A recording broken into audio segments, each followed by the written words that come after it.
4টি পুরুষ ও 1টি মহিলা গেট সহ মোট 5টি গেট দিয়ে মুসল্লিরা ঈদ জামাতে প্রবেশ করতে পারবেন। অপরদিকে জাতীয় মসজিদ বাইতুল মোকাররমে মোট 5টি ঈদ জামাত অনুষ্ঠিত হবে। তার মধ্যে প্রথম জামাত শুরু হবে সকাল 7 ঘটিকায়। আবহাওয়া প্রতিকূল থাকলে জাতীয় ঈদগাহ ময়দানের প্রধান জামাত বাইতুল মোকাররম জাতীয় মসজিদে সকাল 8 ঘটিকায় অনুষ্ঠিত হবে। এবছর ঢাকা মহানগরীতে মোট 118টি ঈদগাহ এবং 1621টি মসজিদে ঈদের জামাত অনুষ্ঠিত হবে। এছাড়াও মহানগরীতে শিয়া কাদিয়ানী সম্প্রদায় কর্তৃক 8টি এবং সৌদি আরবের সাথে মিল রেখে 3টি ঈদের জামাত অনুষ্ঠিত হবে। জাতীয় ঈদগাহ কেন্দ্রিক নিরাপত্তা ব্যবস্থা। জাতীয় ঈদগাহ, বাইতুল মোকাররম জাতীয় মসজিদ এবং ঢাকার অন্যান্য স্থানে অনুষ্ঠিতব্য ঈদ জামাতের সার্বিক নিরাপত্তা নিশ্চিত করতে ঢাকা মেট্রোপলিটন পুলিশ একটি সমন্বিত, সুদৃঢ় ও নিশ্চিত নিরাপত্তা ব্যবস্থা গ্রহণ করেছে। জাতীয় ঈদগাহ ময়দানে ঈদের জামাত উপলক্ষে পর্যাপ্ত নিরাপত্তা ব্যবস্থা গ্রহণ করা হয়েছে। জাতীয় ঈদগাহ ময়দান ও আশেপাশের এলাকায় ইতিমধ্যেই সিসি ক্যামেরা স্থাপন করা হয়েছে এবং ঈদগাহ ময়দানে স্থাপিত অস্থায়ী পুলিশ কন্ট্রোল রুম থেকে নিরাপত্তা ব্যবস্থা সার্বক্ষণিকভাবে পর্যবেক্ষণ করা হচ্ছে। ঈদগাহ ময়দানে আসার প্রধান 3টি রাস্তার প্রবেশমুখে অর্থাৎ মৎস্য ভবন ক্রসিং, প্রেস ক্লাবের সামনে ও হাইকোর্ট ক্রসিংয়ে ব্যারিকেড ও তল্লাশির ব্যবস্থা থাকবে। ঈদগাহ ময়দানে প্রবেশপথসমূহে আরসির মাধ্যমে সকল মুসল্লিকে প্রবেশ করতে হবে। এছাড়াও মেটাল ডিটেক্টর দিয়ে ও ম্যানুয়ালি তল্লাশির ব্যবস্থা থাকবে।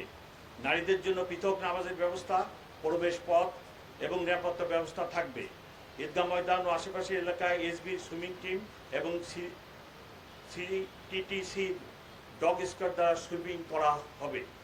ডিএমপির সোয়াট ও বোম ডিসপোজাল ইউনিট সার্বক্ষণিক প্রস্তুত থাকবে। ডিবি ও সিসিটির পর্যাপ্ত সংখ্যক সদস্য সাদা পোশাকে মোতায়েন থাকবে এবং পুরো এলাকায় আলাদা নিরাপত্তা বলয় তৈরি করা হবে। নিরাপত্তা ব্যবস্থা পর্যবেক্ষণের জন্য ইতিমধ্যেই ওয়াচ টাওয়ার স্থাপন করা হয়েছে। নিরাপত্তা প্রদানে নিয়োজিত অন্যান্য আইন শৃঙ্খলা বাহিনী ও গোয়েন্দা সংস্থাগুলোর সঙ্গে সার্বক্ষণিক সমন্বয় করে প্রয়োজনীয় ব্যবস্থা গ্রহণ করা হচ্ছে। জাতীয় মসজিদ বাইতুল মোকাররম কেন্দ্রিক একই ধরনের নিরাপত্তা ব্যবস্থা করা হয়েছে। অন্যান্য ঈদগাহের ক্ষেত্রে ডিএমপির প্রতিটি ক্রাইম বিভাগ আয়োজক সংস্থার সাথে সমন্বয় করে পর্যাপ্ত নিরাপত্তা ব্যবস্থা গ্রহণ করেছে। মহানগরীর একটি ঈদ জামাতও নিরাপত্তা ব্যবস্থার বাইরে থাকবে না। নগরবাসীর প্রতি বিশেষ অনুরোধ, নিরাপত্তার স্বার্থে তল্লাশি কার্যক্রমে সহযোগিতা করার জন্য নগরবাসীকে অনুরোধ করছি। ঈদ জামাতে কোনো প্রকার ব্যাগ, ধারালো বস্তু ও দাহ্য পদার্থ সঙ্গে না আনার জন্য অনুরোধ করছি। ঈদ জামাত শেষে তাড়াহুড়া না করে সুশৃঙ্খলভাবে বের হওয়ার জন্য অনুরোধ করছি। সৌন্দর্যজনক কিছু মনে হলে অনতিবিলম্বে বিলম্বে নিকটস্থ পুলিশ সদস্যকে জানাবেন। পরিত্যক্ত অবস্থায় কোনো ব্যাগ বা কোনো কিছু পাওয়া গেলে এটি আপনারা ধরবেন না।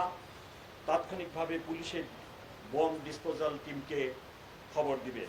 ঈদের ছুটির সময় মহানগরীর নিরাপত্তা নিশ্চিতে নগরবাসীর সহায়তা প্রত্যাশা করে ডিএমপির পক্ষ থেকে যে সকল নির্দেশনা দেওয়া হয়েছে সেগুলো মেনে চলুন। কোরবানির পশু বর্জ্য সুষ্ঠু ব্যবস্থার মধ্যে পরিষ্কার পরিচ্ছন্নতা করার ব্যবস্থা সিটি কর্পোরেশন নিয়েছেন। যে কোনো সহায়তায় জরুরি সেবা 999 এবং পুলিশ কন্ট্রোল রুমে যোগাযোগ করুন।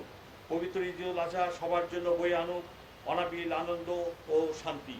এই প্রত্যাশায় সবাইকে আবারও ঈদের শুভেচ্ছা জানিয়ে আজকের মিডিয়া ব্রিফিং সমাপ্ত করছি।